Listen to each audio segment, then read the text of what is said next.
Hello guys, welcome to my channel.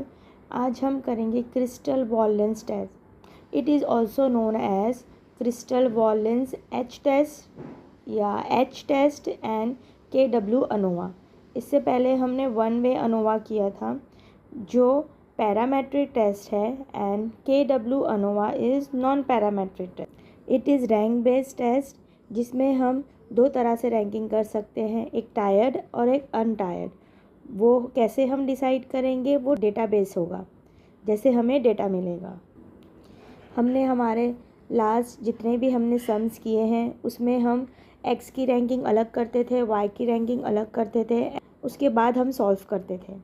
लेकिन इसमें हम कंबाइंड रैंकिंग करेंगे एक्स, वाई और Z. It is involve null hypothesis and alternative hypothesis. ठीक है, इसका मतलब हमें null hypothesis and alternative hypothesis भी लिखना होगा।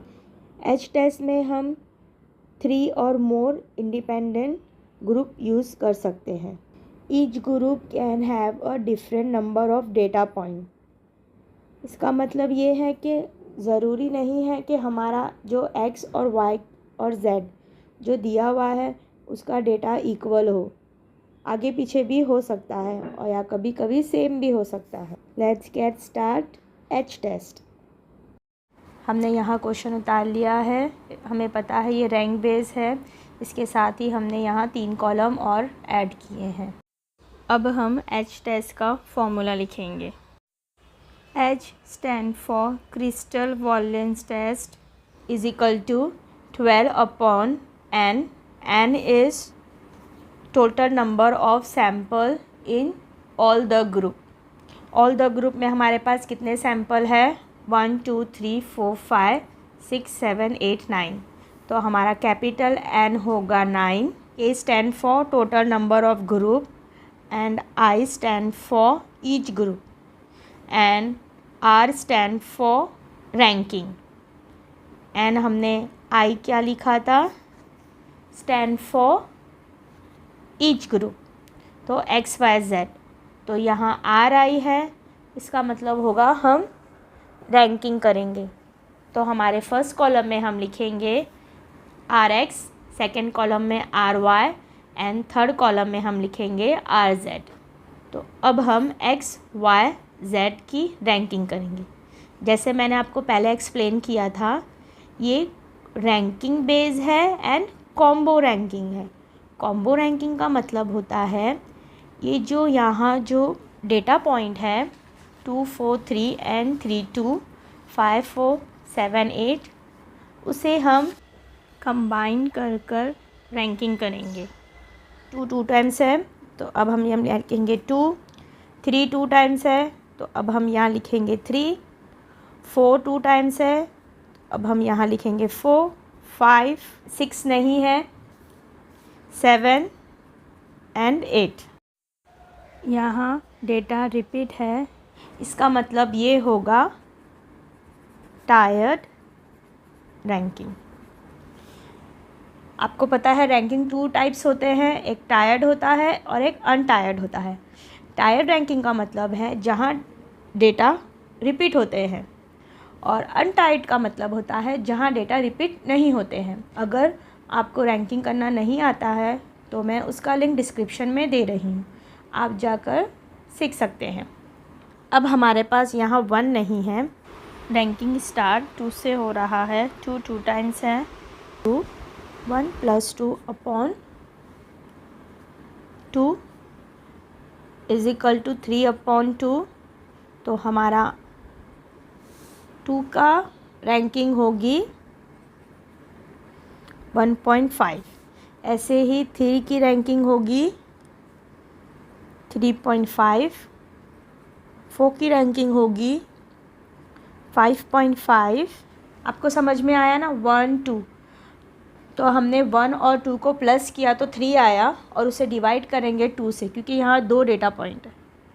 ओके, तो 1.5 आएगा। अब वैसे ही हमने यहाँ पर 1 2 लिखा था तो ये होगा 3 4। 3 और 4 को प्लस करेंगे ये तो 7 आएगा और उसे डिवाइड करेंगे 2 से, तो हमारा आंसर आएगा 3.5। 5 की रैंकिंग होगी 7 यहाँ 6 नहीं है, 7 की रैंकिंग होगी 8 और 8 की रैंकिंग होगी 9। अब हमें रैंकिंग मिल गई है। अब हम x की रैंकिंग करेंगे। तो अब हम 2 की प्लेस पे लिखेंगे 1.5, और जैसे आप देख रहे हो y में भी 2 है तो वहाँ पे भी हम लिखेंगे 1.5। तो rx 2 की प्लेस पे लिखेंगे 1.5, 2 की प्लेस पे लिखेंगे 1.5, 3 की प्लेस पे हम लिखेंगे 3.5 और यहाँ 3 की रैंकिंग होगी 3.5, 4 की रैंकिंग होगी 5.5, 5.5, 5 की रैंकिंग होगी 7, 7 की रैंकिंग होगी 8 और 8 की रैंकिंग होगी 9। जैसे ही आप यहाँ देखोगे यहाँ सबमिशन दिया हुआ है, इसका मतलब हमें RX, RY और RZ का सबमिशन करना है। और जब हम इन सबको प्लस करेंगे तो हमारा RX होगा 10.5, हमारा RY होगा 5 और हमारा RZ होगा सबमिशन 29.5 अपॉन NI। एन का मतलब आपको पता ही है, सैम्पल इन ईच ग्रुप। हमारे X में कितने सैम्पल है, 1 2 3। तो हमारा NX होगा 3, हमारा NY होगा 2 और NZ होगा 1 2 3 4 -3 ब्रैकेट n+1 ब्रैकेट क्लोज। अब हमें फॉर्मूला की सारी वैल्यू मिल चुकी है, तो अब हम फॉर्मूला में वैल्यू पुट करेंगे।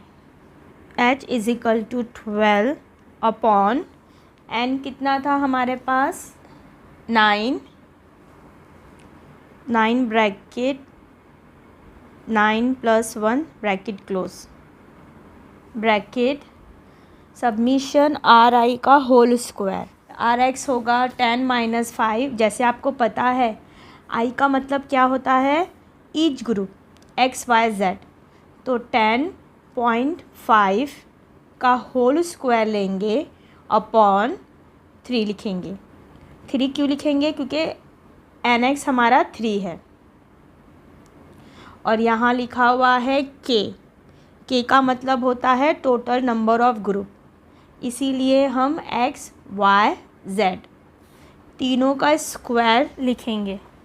ब्रैकेट 10.5 का whole square upon 3 plus RY लिखेंगे 5 का होल स्क्वायर अपॉन 2 प्लस, हम यहाँ प्लस इसलिए लिख रहे हैं क्योंकि यहाँ सबमिशन दिया हुआ है इसीलिए, प्लस RZ है 29.5 का whole square upon 4 bracket close -3 bracket n है 9+1 ब्रैकेट क्लोज। और जब इसे सॉल्व करेंगे तो हमें मिलेगा 12 अपॉन 90 ब्रैकेट 10.5 का होल स्क्वायर होता है 110.25 अपॉन 3 प्लस 5 का स्क्वायर होता है 25 अपॉन 2 प्लस 29.5 का स्क्वायर होता है 870.25 upon 4 bracket close -3 bracket 9+1 10 bracket close. अब इन सभी को हम डिवाइड करेंगे तो हमें मिलेगा 12 अपॉन 90 ब्रैकेट 36.75 प्लस 25 इंटू 2 को डिवाइड करेंगे तो हमें मिलेगा 12.5 प्लस 870.25 अपॉन 4 को डिवाइड करेंगे तो हमें मिलेगा 217.56 ब्रैकेट 3 को 10 से मल्टीप्लाई करेंगे तो हमें मिलेगा 30। अब हम सबसे पहला इन सब वैल्यू को प्लस करेंगे, तो 12/90 इंटू इन सभी वैल्यू को प्लस करेंगे तो हमें मिलेगा 266.81 माइनस 30। अब हम इन दोनों को सॉल्व करेंगे तो हमें मिलेगा 35.57 माइनस 30, तो हमारा एच टेस्ट की वैल्यू आएगी 5.57। ये है एच टेस्ट की वैल्यू। अब हम यहाँ स्टेटमेंट लिखेंगे।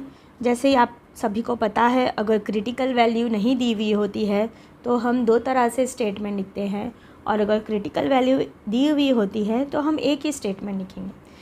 इसमें हमें क्रिटिकल वैल्यू नहीं दी हुई है, इसीलिए हम 2 स्टेटमेंट लिखेंगे। Since our calculated value is less than the critical value, तो हम नल हाइपोथेसिस को एक्सेप्ट करेंगे, और अगर ग्रेटर होगी हमारी कैलकुलेटेड वैल्यू क्रिटिकल वैल्यू से तो हम नल हाइपोथेसिस को रिजेक्ट करेंगे एंड ऑल्टरनेटिव हाइपोथेसिस को एक्सेप्ट करेंगे। आई होप गाइस आपको ये एच टेस्ट समझ में आया हो। अच्छा लगे तो इसे लाइक कीजिए, अपने फ्रेंड्स के साथ शेयर कीजिए, और मेरे चैनल को सब्सक्राइब कीजिए और बेल आइकन को प्रेस कीजिए। Thank you.